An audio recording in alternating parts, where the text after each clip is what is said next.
सास बनी डंडे वाली भूत। शिखा की नई नई शादी हुई थी। उसका मायका और ससुराल दोनों कानपुर में ही थे, इसलिए उससे मिलने उसके भाई अक्सर आते जाते रहते थे। ये बात शिखा की सास मीना को बिल्कुल पसंद नहीं थी।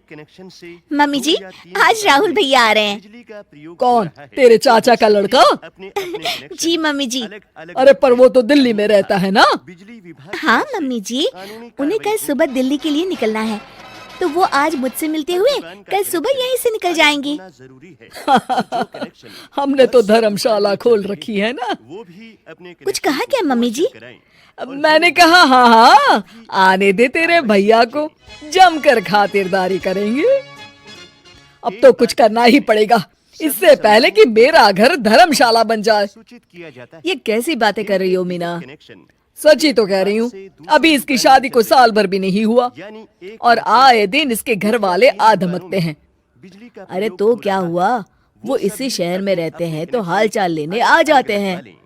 इस बार मैं उनका हाल और चाल दोनों ही बिगाड़ दूंगी। अब बहुत हो गया जी। अरे ये कैसी बातें कर रही हो, हे भगवान, बस आप तो देखते जाइए।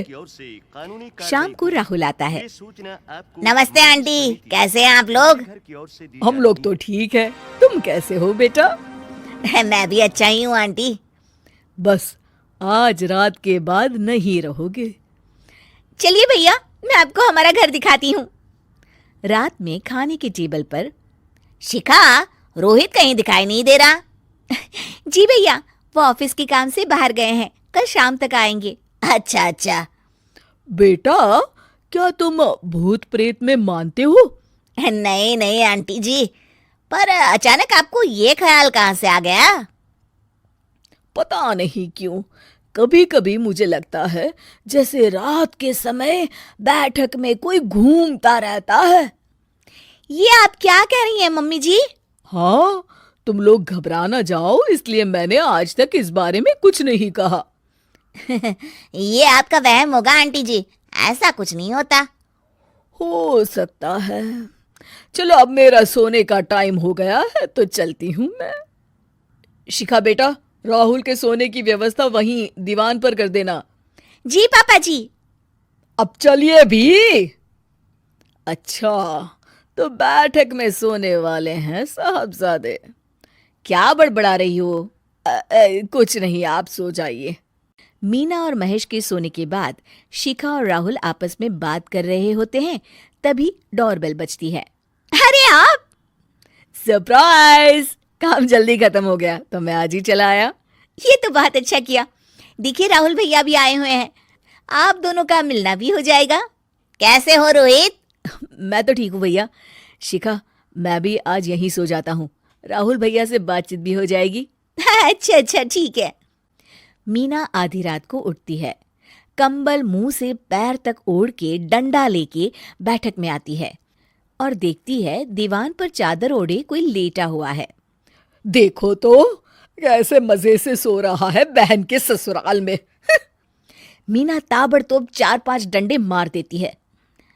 अरे मर गया, अरे बचाओ बचाओ, कौन है? मीना जल्दी से अपने कमरे में भाग जाती है। हे भगवान, ये मैंने क्या किया? ये रोहित कहाँ से आ गया? लगता है ये नालायक राहुल मेहमानों वाले कमरे में सो गया होगा। आज तो इसकी खैर नहीं। उधर बैठक में, अरे क्या हुआ रोहित? मैं बाथरूम में था, तुम्हारे चिल्लाने की आवाज सुनी। पता है भैया, मैं सो रहा था, अचानक से कोई आकर मुझे डंडे मारने लगा। ये क्या कह रहे हो? लगता है तुम भी आंटी की तरह भूत प्रेत में मानते हो। नहीं नहीं भैया, सच में कोई आया था। मैं तो जा रहा हूँ मेहमानों वाले कमरे में सोने के लिए। इस समय अपने रूम में जाऊंगा तो शिखा की नींद खराब हो जाएगी। ठीक है भाई, जाओ तुम, जहां तुम्हारा भूत डंडा लेके ना आ सके। थोड़ी देर बाद मीना कंबल ओढ़ के डंडा लेकर मेहमानों वाले कमरे में पहुंच जाती है। वो बिस्तर पर सोए रोहित को फिर डंडों से मारने लगती है। अरे मर गया, अरे मर गया। तू भूत प्रेत में नहीं मानता ना? ये ले, अब डंडे खा। है, ये तो माँ की आवाज है। रोहित कंबल खींच देता है। बेटा तू, अरे ये क्या कर रही हो माँ? मार मार के मेरा भरता बना दिया आपने। माफ कर दे मेरे लाल, मैंने तो तुझे ही मार मार के लाल कर दिया। मैं तो उस राहुल के बच्चे को सबक सिखाना चाहती थी। राहुल भैया को?